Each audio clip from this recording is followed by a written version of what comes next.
Hello friends, welcome to my YouTube channel DSK creative study. आज अपन discuss करने वाले अपने नए टॉपिक के बारे में। अपना जो नया टॉपिक है वो बहुत ही इंपॉर्टेंट टॉपिक है अलजेब्रा पोर्शन के अंदर। जो भी एग्जाम लगती है, फिर वो स्टेट लेवल की हो या फिर सेंट्रल लेवल की, जिसके अंदर ये टॉपिक सिलेबस के अंदर रहता है, तो कंफर्म है कि इस टॉपिक से एक या दो क्वेश्चन जरूर पुटअप होते हैं। तो ऐसे ही एक टॉपिक के बारे में अपन आज डिस्कस करने वाले हैं और इस टॉपिक को बिल्कुल अपन जीरो लेवल से लेके चलेंगे। बिल्कुल जीरो लेवल का मतलब बोलने में जीरो लेवल नहीं है, अपन इसको बिल्कुल जीरो लेवल से खोद खोद के देखेंगे और इसको अच्छे से गहराई तक अपन ले जाने की कोशिश करेंगे। तो अपने जो ये टॉपिक है, इस टॉपिक का नाम है द्विघात समीकरण, क्वाड्रेटिक इक्वेशन।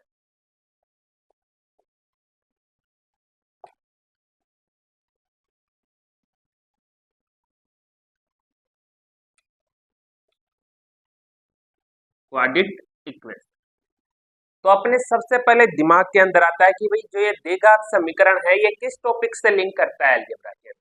तो अलजेब्रा के अंदर ये द्विघात बहुपद, जो अपने बहुपद वाला पोर्शन पढ़ा है, उसके अंदर जो द्विघात बहुपद अपने पढ़े, अपने काफी घात के आधार पे बहुपदों के प्रकार पढ़े थे।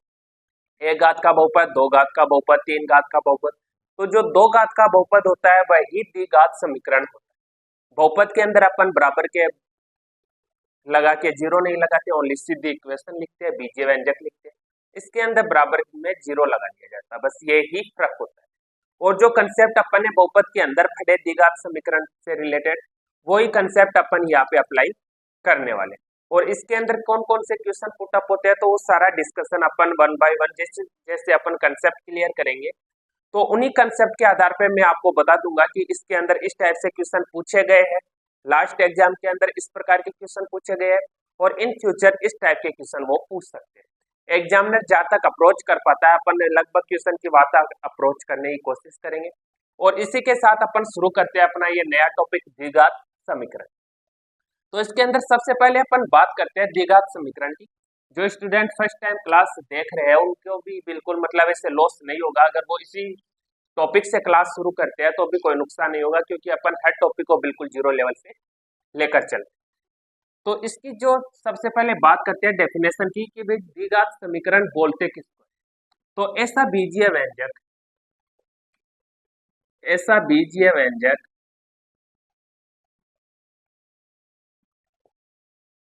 जिसमें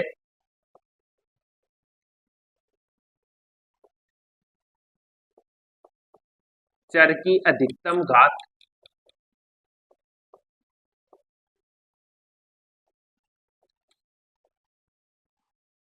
दो हो, उसे द्विघात समीकरण कहते हैं।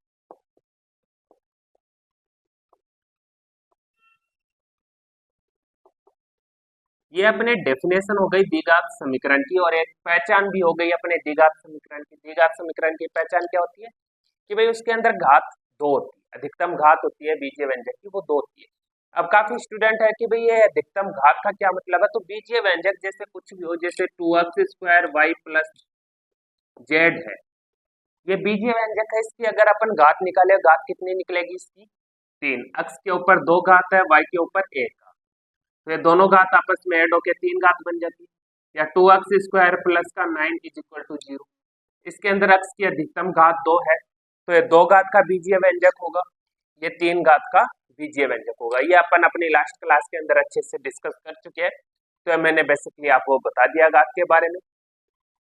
तो इसके अंदर बात करते हैं अपन की भाई जो द्विघात समीकरण है उसका व्यापक फॉर्म क्या होता है, मतलब कि जो व्यापक रूप है, स्टैंडर्ड फॉर्म, वो क्या होती है। व्यापक रूप का मतलब है कि भाई एक ऐसी संरचना जो पूरे द्विघात समीकरण के ऊपर डिपेंड करती है। जो भी द्विघात समीकरण है वो उस संरचना के ऊपर डिपेंड करता है। तो ऐसी अपने एक संरचना ax² plus bx plus c is equal to 0, ये जो है ये अपने द्विघात समीकरण का व्यापक रूप है, स्टैंडर्ड फॉर्म। इसी संरचना के ऊपर पूरा द्विघात समीकरण टिका हुआ है। और इसके अंदर जो a है, a कभी भी जीरो नहीं होगा।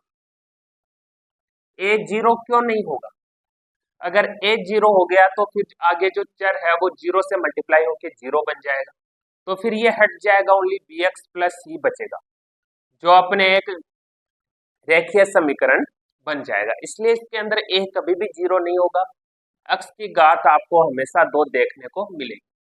और जो ए बी सी तीनों है, तीनों के तीनों अचर है और एक रियल नंबर है। रियल नंबर का मतलब है वास्तविक संख्या, ये काल्पनिक संख्या नहीं होगी, ये वास्तविक संख्या होगी और एक्स इसके अंदर चर है।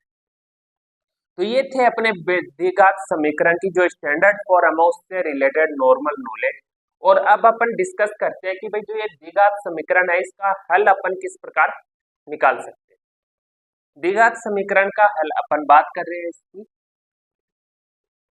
कि द्विघात समीकरण के हल अपन किस प्रकार करते हैं। तो द्विघात समीकरण का हल हो वो या तो क्वेश्चन के अंदर हल पूछे या शून्यांक पूछे या मूल पूछे। मूल को इंग्लिश के अंदर रूट भी बोलते हैं, कई बार ये वर्ड भी काम में ले लेते हैं। इन चारों चीज में से वो कुछ भी पूछे तो इन चारों का मतलब एक ही होता है, वो होता है अपने चर का मान। तो ये क्या चीज होती है, मूल क्या है? मूल एक ऐसी संख्या, चर का ऐसा मान जो समीकरण को संतुष्ट करता हो। संतुष्ट करने का मतलब है कि समीकरण की वैल्यू डिफाइन करवाता हो, उसको 0 के बराबर लाता हो।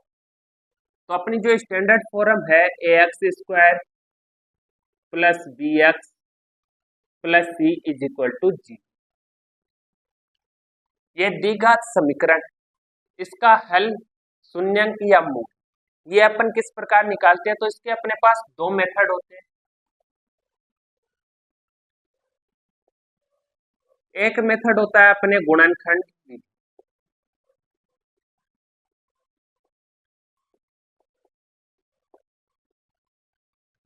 गुणनखंड विधि के अंदर अपन क्या करते हैं वो अपन अब डिस्कस करेंगे।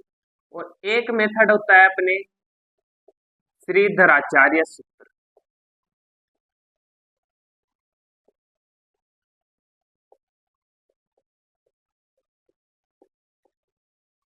इन 2 मेथड के जरिए अपन द्विघात समीकरण का हल प्राप्त करते हैं, या न्यू बोले कि अपन चर का मान निकालते हैं, या ऐसे बोले अपन द्विघात समीकरण के शून्यांक या मूल निकालते हैं। तो गुणनखंड विधि क्या है? गुणनखंड विधि ये है कि अपने जो ये इक्वेशन है A X square plus B X plus C is equal to जी, इसके अंदर बी एक्स को अपन 2 टुकड़ों के अंदर डिवाइड करते हैं। 2 टुकड़ों के अंदर इस प्रकार डिवाइड करते हैं कि इनको जब भी अपन जोड़े तो अपने को बी एक्स प्राप्त हो, जोड़ने पर या घटाने पर अपने को बी एक्स। और जब भी अपन इनको मल्टीप्लाई करें तो अपने को क्या मिले? ए एक्स स्क्वायर इंटू सी, मतलब कि इन दोनों का गुणा। जोड़ने या घटाने पर बीच वाला और गुणा करने पर ये दो जो किनारों के है इनका मल्टीप्लाई अपने को मिलना चाहिए। इसको बोलते हैं गुणनखंड मेथड। अपने इसका गुणनखंड कर दिया, 2 टुकड़ों के अंदर अपने इसको डिवाइड कर दिया, 2 खंड बना दिया ना, इसलिए इस मेथड को अपन गुणनखंड मेथड बोलते हैं। एक होता है श्रीधर आचार्य सूत्र। श्रीधर आचार्य सूत्र के अंदर अपन मूल कैसे निकालते हैं? अक्ष। अक्ष क्या है? चर। चर का मान ही अपने को निकालना है, तो उसके बराबर में अपन लेते हैं माइनस का B plus minus root B square minus 4ac upon में 2a। ये क्या है? ये फॉर्मूला है जिसे अपन श्रीधर आचार्य सूत्र भी बोलते हैं, और इसी के थ्रू अपन चर का मान निकालते हैं। चर के मान निकालने के लिए अपन ये सूत्र काम में लेते हैं। इसके अंदर b क्या है? b अक्ष का गुणांक है और a अक्ष स्क्वायर का गुणांक है, c अचर पद है और नीचे a है, ये भी अपने अक्ष स्क्वायर का गुणांक है। तो अक्ष का मान निकालने के लिए या तो आपको श्रीधर आचार्य सूत्र याद रहना चाहिए या फिर आप ये गुणनखंड मेथड है ये अप्लाई करना सीख लो। दोनों में से कोई सी एक चीज अपने को परफेक्ट करनी रहती है, क्योंकि एग्जाम के अंदर अपने से बोला नहीं जाता है कि भाई आप श्रीधर आचार्य सूत्र से सोल्व करो या फिर गुणनखंड से सोल्व करो। गुणनखंड कई कई इक्वेशन के ऊपर बिल्कुल इजीली वर्क कर जाता है और कई के ऊपर अपने को समझ नहीं आता कि अपन इसके टुकड़े किस प्रकार करें, तो वहां पे ये वाला मेथड अपने बहुत बेस्ट साबित होता है। अपन इसी मेथड के ऊपर ज्यादा वर्क करेंगे और इसको अपन बिल्कुल अच्छे से सीखेंगे। तो जो ये प्लस माइनस बीच के अंदर आ रहा है, इसका क्या रोल है? तो ये है अपने द्विघात समीकरण। द्विघात समीकरण के जो मूल होते हैं वो कितने मिलते हैं अपने को, मैंने बहुपद के अंदर बताया था, दो मूल। जितनी घात का बहुपद होगा उतनी घात के मूल होंगे, जितनी घात का बहुपद उतने मूल।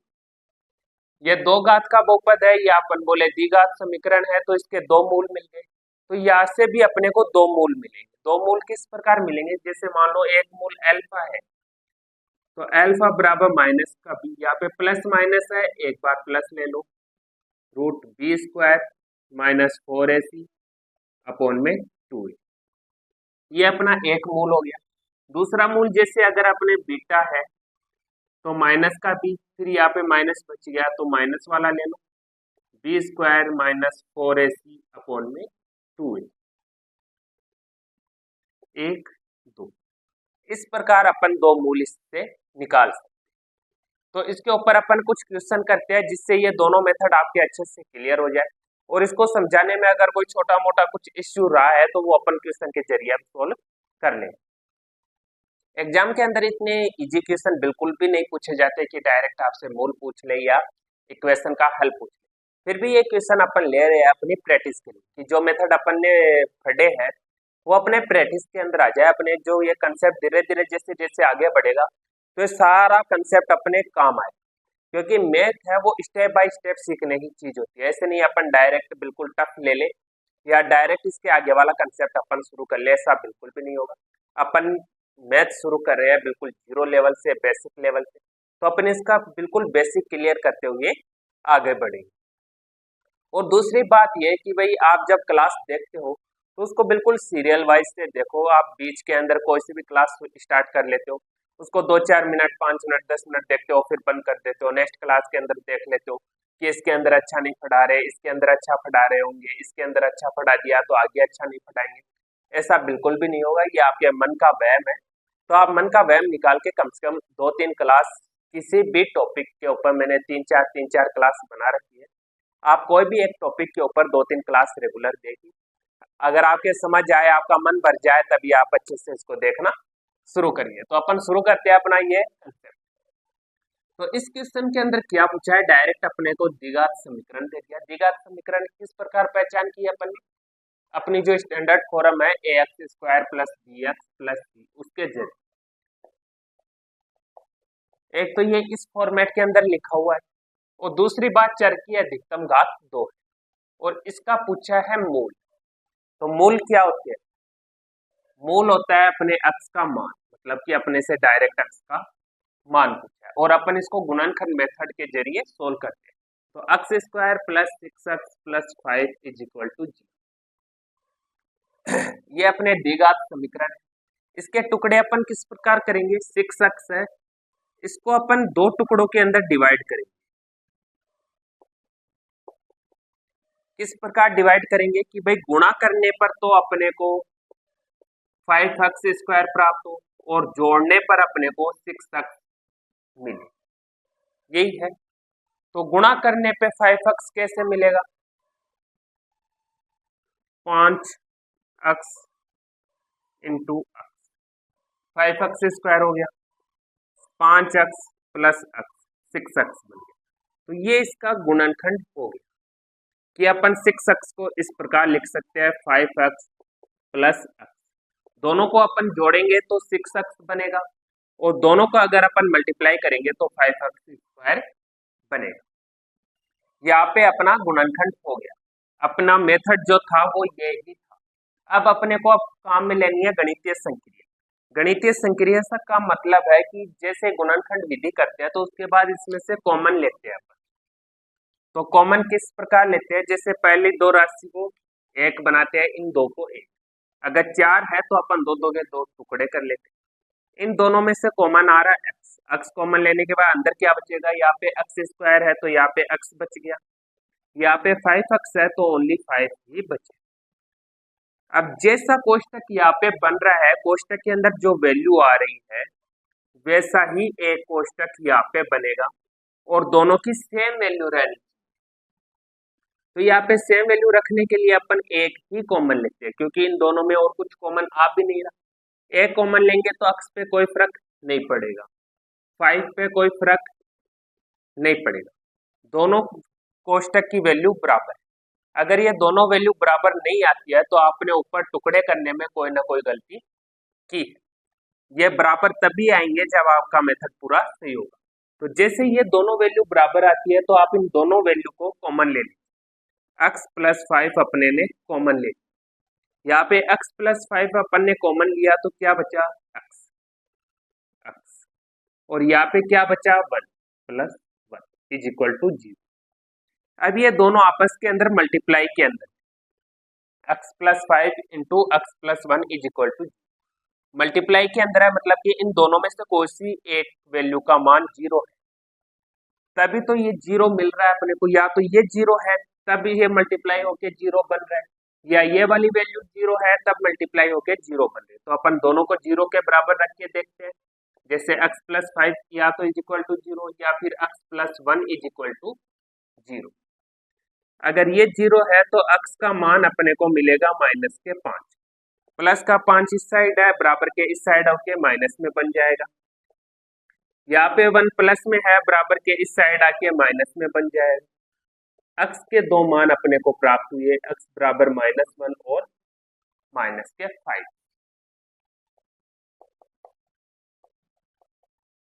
और जो ये x का मान अपने को मिला है ये ही द्विघात समीकरण का मूल है, ये ही द्विघात समीकरण का शून्यांक है, ये ही द्विघात समीकरण के रूट है, ये ही द्विघात समीकरण का हल है। चारों चीज यही है। तो ये दो किस प्रकार मिले, दो इस प्रकार की मैंने आपको बताया था, जितनी घात का समीकरण होगा या जितनी घात का बहुपद होगा उतने ही उसके मूल, रूट या शून्यांक होंगे। चर के ऊपर जितनी घात लगी हुई होती है चर का मान अपने को उतना ही मिलेगा। यहाँ पे 2 घात लगी हुई है तो 2 बार अपने को मान मिल गया। ठीक इसी प्रकार ये द्विघात समीकरण है, इसके अंदर हल पूछा है तो सेम ही चीज पूछी है x का मान, तो इसके अपन टुकड़े करते हैं। टुकड़े किस प्रकार करेंगे,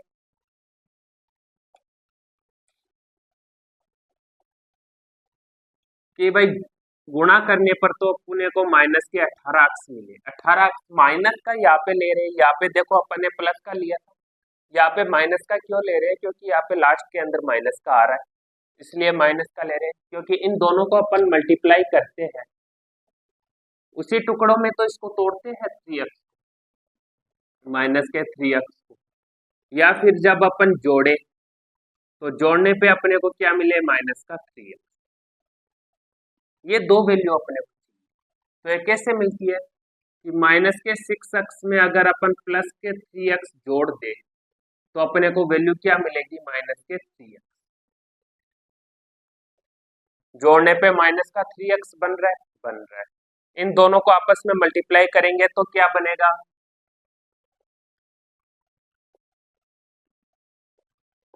माइनस के 18। जोड़ने पे माइनस के 3x, गुणा करने पे माइनस के 18x। तो ये ही अपना गुणनखंड होगा। इसको अपन किस प्रकार लिखेंगे, एक्स स्क्वायर माइनस के 6x प्लस 3x माइनस के 18 इज इक्वल टू 0। ये गुणनखंड हो गया ना। अब अपन लेंगे इसमें कॉमन x, तो यहाँ पे x कॉमन ले लिया, x बचा, यहाँ पे 6 बचा, प्लस 3 कॉमन आ रहा है, 3x में 3 आ जाएगा, 18 में भी 3 का भाग आराम से चला जाएगा, तो x 18 में 3 का भाग 6 बार गया बराबर 0। दोनों कोष्टक बराबर बन गए तो एक कोष्टक अपन कॉमन ले लेंगे, x माइनस 6, यहाँ पे क्या बचा x, यहाँ पे क्या बचा प्लस 3 बराबर 0। दोनों मल्टीप्लाई के अंदर है, 0 आंसर आ रहा है, तो या तो x minus 6 is equal to 0 है या x plus 3 is equal to 0 है। अगर x माइनस 6 बराबर 0 है तो x बराबर 6 मिलेगा, x प्लस 3 बराबर 0 है तो x बराबर माइनस का 3 मिलेगा। ये अपने को x का मान मिल गया, और जो ये x का मान है ये ही समीकरण का हल है। तो ये थे अपने गुणनखंड विधि से रिलेटेड, और इसी के अंदर हल से रिलेटेड अपन कुछ टाइप के क्वेश्चन और देखते हैं, और श्रीधर आचार्य सूत्र अप्लाई करके भी अपन कुछ फॉर्मूले अप्लाई करके भी अपन क्वेश्चन को सोल्व करते हैं। सवालों के क्रम में थोड़ा आगे बढ़ते हुए अपन कुछ अलग अलग टाइप के क्वेश्चन लेते हैं। जैसे अपना ये द्विघात समीकरण है x² + 2x + 5, इसके अपने को मूल निकालने हैं। मूल निकालने का आप बस ये रट लो, आप ध्यान में रखो, मूल, शून्यंक, हल, रूट, कुछ भी पूछे आप तो बस चर का मान निकाल लेना। x का जो मान है जरूरी नहीं है ये x के अंदर लिखा हुआ हो, y के अंदर भी लिखा हुआ होगा, z के अंदर भी लिखा हुआ होगा, बट एक ही चर काम में आएगा। x आ रहा है तो पूरे इक्वेशन में x ही आएगा, y आ रहा है तो पूरे इक्वेशन में y ही आएगा, z आ रहा है तो पूरे इक्वेशन में आपको z ही मिलेगा। आपको एक ही चर देखने को मिलेगा, और चर के ऊपर जो घात है वो 2 मिलेगी, उससे आपको पता चल जाए ये द्विघात समीकरण है। तो द्विघात समीकरण के मूल पूछे, हल पूछे, अपन ने 2 मेथड सीखे हैं। एक अपना कंप्लीट हो गया, सेकंड अपन अब करते हैं। सेकंड मेथड क्या है कि अपन x का मान किस प्रकार निकालते हैं, माइनस का b plus minus root b² minus 4ac/2a, इसी प्रकार निकालते हैं।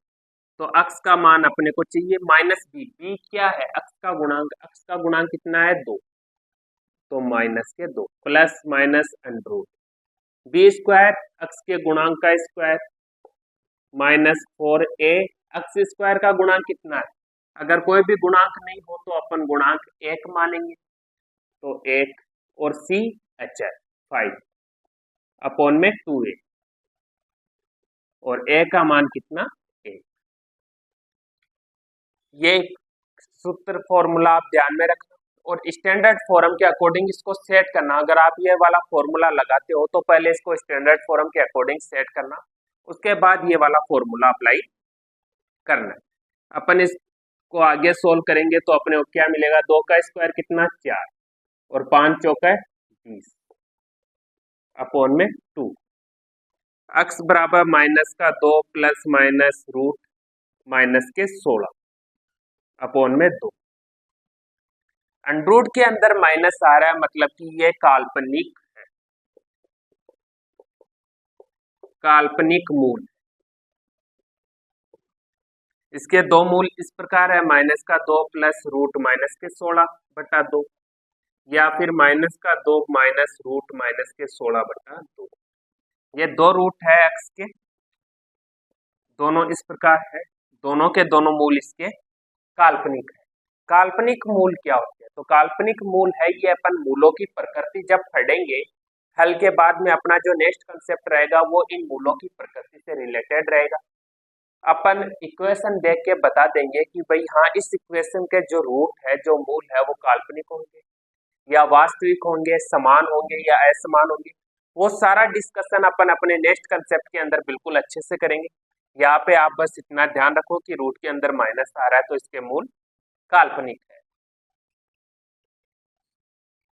इसी प्रकार अपना ये नेक्स्ट क्वेश्चन है, क्या ये द्विघात समीकरण है, तो आपका जवाब होगा यस। क्यों?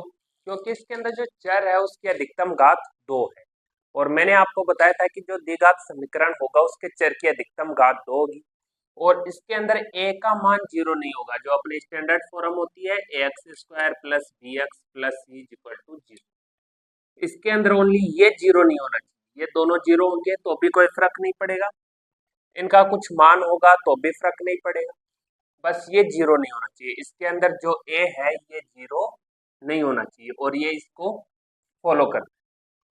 और इसके पूछे अपने को मूल, मतलब कि x का मान, तो अपन इसको किस प्रकार सोल्व करेंगे, 3x² = 36, 3 उस साइड जाएगा तो भाग के अंदर, 36 में 3 का भाग जाएगा 12 बार, तो x² बराबर 12। x का मान, x स्क्वायर हटेगा तो रूट लगेगा, प्लस माइनस रूट 12, और रूट 12 या तो आपको ऑप्शन के अंदर मिल जाए, नहीं मिल रहा तो अपन इसको डिफाइन कर सकते हैं गुणनखंड करते किस प्रकार।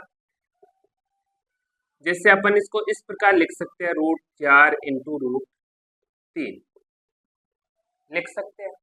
गुणा करने पे अपने को √12 मिल रहा है, तो √12 अपने को मिल रहा है, और रूट रूट 4 का मान कितना होता है 2 और रूट 3 ऐसा। ये अक्स का अपने को मान मिल गया, अक्स बराबर प्लस माइनस 2 रूट 3, जो अपने ऑप्शन सी है। तो ये प्लस के अंदर क्यों नहीं आया, प्लस माइनस दोनों के अंदर क्यों आया, तो उसका एक छोटा सा लॉजिक है, वो देखिए। अपने जैसे एक तो रूट 16 है और एक x बराबर रूट 16 है, दोनों का मान आपको बताना है।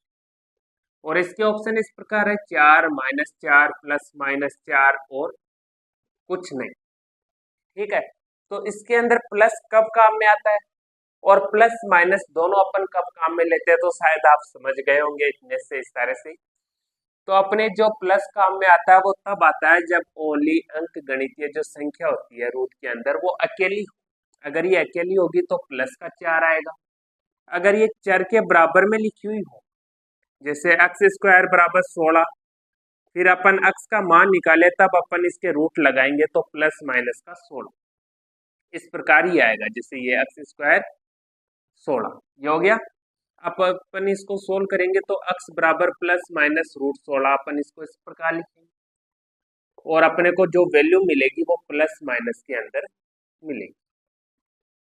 तो जब भी चर के साथ में संख्या लिखी हुई हो तो प्लस माइनस लगाना है, और अगर अकेली संख्या हो तो अपने को ओनली प्लस का चिन्ह ही यूज करना है। ये अपने क्वेश्चंस थे हल से रिलेटेड, अपन 2-4 क्वेश्चन और लेते हैं अपनी अच्छे से प्रैक्टिस हो जाए मेथड की। और जैसे ये क्वेश्चन बनाए इसी टाइप में कुछ और क्वेश्चन बन रहे हैं तो अब अपन डिस्कस करते हैं। क्वेश्चन की लगातार सीरीज के अंदर अपने को ये 2 क्वेश्चन और मिलते हैं, जिसके अंदर एक तो इस टाइप के अंदर इक्वेशन दी जाती है और एक इस टाइप के अंदर अपने को इक्वेशन मिलती है। तो इस इक्वेशन को देखने पे बिल्कुल भी पता नहीं चलेगा कि भाई ये द्विघात समीकरण है। तो आप इक्वेशन को जितना हो सके उतना सोल्व करिए। इनको अपन वज्र गुणा करते हैं, ए को ए से और एक्स को इधर एक्स से, इसी प्रकार वज्र गुणा होता है क्रॉस के अंदर। तो अपन इनको क्रॉस के अंदर मल्टीप्लाई करते हैं। मल्टीप्लाई करने पे ऊपर क्या बनेगा एक्स स्क्वायर, और ये इधर ए से मल्टीप्लाई होगा तो ए स्क्वायर यही बनेगा। अब अपने को चाहिए इसके अंदर मूल, मूल का मतलब होता है एक्स का मान। तो एक्स के ऊपर से स्क्वायर हटेगा तो प्लस माइनस बराबर के उस साइड रूट लगेगा। इसको अपन और सोल्व करेंगे तो प्लस माइनस इधर स्क्वायर है तो रूट कैंसिल हो जाएगा, प्लस माइनस का ए, एक्स का मान प्लस माइनस ए। तो आप ये छोटी सी बात है ये ध्यान रखना कि जब भी आपको चर मिले, चर के बराबर में किसी राशि का अगर आप स्क्वायर निकालते हो तो वो हमेशा प्लस माइनस के अंदर आए। ये बात की आप गांठ बांध लीजिए बिल्कुल, जैसे पहले आ रहा था अब भी आ रहा है और आगे भी आएगा। इसी प्रकार ये क्वेश्चन है क्या ये द्विघात समीकरण है, तो अपन इसको खोलेंगे तो ये द्विघात समीकरण बनेगा। क्यों, अपन इसको x माइनस 3 को जैसे ही ओपन करेंगे तो ये क्या बनेगा ए स्क्वायर माइनस का 2ab प्लस का बी स्क्वायर, और ये एक द्विघात समीकरण होता है क्योंकि x की अधिकतम घात 2 है। अपने से मूल पूछा है, अपन मूल डायरेक्ट इसी से निकाल देंगे। x माइनस 3 का होल स्क्वायर बराबर 3 है, तो 3 का रूट कितना मिलेगा अपने को, x माइनस 3 का होल स्क्वायर अपन उठाएंगे तो इधर प्लस माइनस रूट 3 यही बनेगा। इधर 3 माइनस का है उस साइड जाएगा तो प्लस का हो जाएगा, प्लस माइनस रूट 3, ये अपने x का मान मिल गया। या तो ये आप इस तरह सोल्व कर लो, या फिर जैसे आपकी ये इक्वेशन बन गई इसके बराबर में 3 है, 3 इस साइड आएगा तो माइनस का हो जाएगा, x square minus 6x plus 9 minus 3 is equal to 0। इसको आप और सोल्व करोगे तो x square minus 6x plus 6 is equal to 0 ये बन रहा है। इसके गुणनखंड हो सकते हैं क्या, या अपन इसको श्रीधर आचार्य सूत्र से सोल्व कर सकते हैं। आप दोनों मेथड इसके ऊपर अप्लाई करके देखना और जो आपका रिजल्ट आए वो आप कमेंट करना। इसको आप श्रीधर आचार्य सूत्र से करना, वो बिल्कुल इजी रहेगा, आपको ये का ये फॉर्मेट ही देखने को मिलेगा। वो क्वेश्चन थे अपने बिल्कुल हर से रिलेटेड, जबकि अपने को डायरेक्ट एक्स का मान निकालना था। और जो ये क्वेश्चन अपन कर रहे हैं ये इसके अंदर अलग टाइप का है, इसके अंदर अपने को एक्स का मान देगा, बट जो इक्वेशन होगी अपने पास उसके अंदर एक अचर होगा। इसका मान अपने से पूछेगा। जैसे इसके अंदर दे रखा है ये द्विघात समीकरण है, इसका एक मूल -3 है, तब k का मान क्या होगा। द्विघात समीकरण है तो दो मूल होंगे और जो दोनों मूल है वो इस समीकरण को संतुष्ट करेंगे। संतुष्ट करने का क्या मतलब है कि भाई वो मान जब भी अपन चर की जगह रखेंगे तो चर का मान अपने को 0 मिलेगा। तो उसी हिसाब से अगर अपन -3 इस इक्वेशन के अंदर रखेंगे तो इसका मान भी अपने को 0 मिलेगा। और ये -3 अपन किसकी जगह रखेंगे, x की जगह या k की जगह। तो इसके अंदर चर x है तो अपन -3 x की जगह ही रखेंगे। -3 का स्क्वायर प्लस का k into 3 plus 6 is equal to 0 हो गया। इसको अपन और सोल्व करेंगे तो -3 का square 9 plus 3k plus 6 is equal to 0 और सोल्व करेंगे तो 18 plus 3k plus 6 is equal to 0। 18 6 कितने हुए, 24 plus 3k is equal to 0। 24 इस साइड प्लस का है, बराबर के उस साइड जाएगा तो माइनस का। 3 इस साइड गुणा में है, उस साइड जाएगा तो भाग में। और 24 में 3 का भाग जाता है कितनी बार, 8 बार, माइनस का। तो k का मान अपने से पूछा था, k का मान अपने को कितना मिला, -8। एक ही अपनी अलग टाइप थी इक्वेशन के अंदर जो अपन ने सोल्व की। हल से रिलेटेड जो अपनी टाइप बनती है वो अपन ने लगभग देख ली और यही टाइप लगभग पूछी जाती है। अगर बिल्कुल 0 लेवल से कोई पूछेगा मैथ के अंदर तो इस टॉपिक से अंदर यही क्वेश्चन बनते हैं। इसके अंदर अपना जो नेक्स्ट कंसेप्ट रहने वाला है वो है द्विघात समीकरण के मूलों की प्रकृति। मूलों की प्रकृति जैसे अपने अभी रूट के अंदर माइनस का चिन्ह आ रहा था ना, तो वो काल्पनिक होंगे या वास्तविक होंगे जो मूल अपने को प्राप्त होंगे। उसके बाद अपन पढ़ेंगे इसके अंदर मूल और गुणांकों में संबंध। ये दोनों कंसेप्ट अपन क्लियर करेंगे अपनी नेक्स्ट क्लास में। तो अपने बने रहे डीएसके क्रिएटिव स्टडी के साथ। मिलते हैं अपनी नेक्स्ट क्लास के अंदर नेक्स्ट कंसेप्ट के साथ। तब तक के लिए धन्यवाद। जय हिंद, जय भारत।